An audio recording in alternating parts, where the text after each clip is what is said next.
ఆదిలాబాద్ లో మాజీ మంత్రి జోగు రామన్న బీజేపీ ఎమ్మెల్యే పాయల్ శంకర్ మధ్య మాటల యుద్దం తారాస్థాయికి చేరింది. బీజేపీ ఎమ్మెల్యే అయి ఉండే స్వార్థం కోసం సీఎం రేవంత్ రెడ్డికి ఎమ్మెల్యే శంకర్ బంతపాడుతున్నారని, అభివృద్ది ముసుగులో అక్రమ దందాలు చేస్తున్నారని జోగు రామన్న ఆరోపించారు.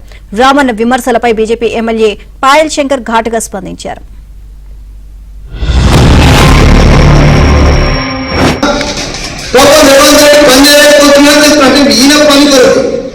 ఈయన సీసీఐ అమ్మేసుకోవాలా, హైదరాబాద్ లో భూముల్ని మరి ఏదైనా కొనుగోలు అమ్మకాలు చేస్తే దానికి సహకరించడానికి కొరకే నేను అనుకుంటే ఈ జోకుడు ప్రారంభమైందని చెప్పి నాకు చాలా మంది మా మిత్రులు చాలా మంది చెప్పింది.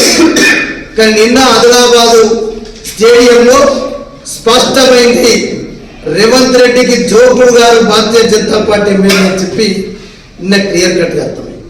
రేవంత్ రెడ్డి గారు అనే వ్యక్తి నేను వెళ్తున్నది కాంగ్రెస్ పార్టీ అధ్యక్షునిగా కాదు, ఆయన దగ్గరికి ఈ రాష్ట్ర ముఖ్యమంత్రి కాబట్టి, ఈ రాష్ట్ర ముఖ్యమంత్రి దేశ ప్రధానమంత్రి వాళ్ళు వ్యక్తిగతంగా మాట్లాడద్దని. కానీ ఎదుటి వాళ్ళు ఏ ఆట ఆడితే రాజకీయాలలో ఆ ఆటతో తిరుగు జవాబు చెప్పక తప్పదు.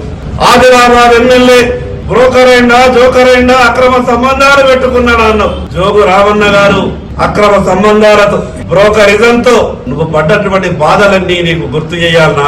ఆనాటి ముఖ్యమంత్రి కేసీఆర్ దగ్గర, మాజీ రాజ్యసభ సభ్యుడు సంతోష్రావు దగ్గర నీ అక్రమ సంబంధ రాసలీలను సిడీల ద్వారా వాళ్ళు భద్రపరుచుకున్నటువంటి విషయం నువ్వు మర్చిపోయినవా?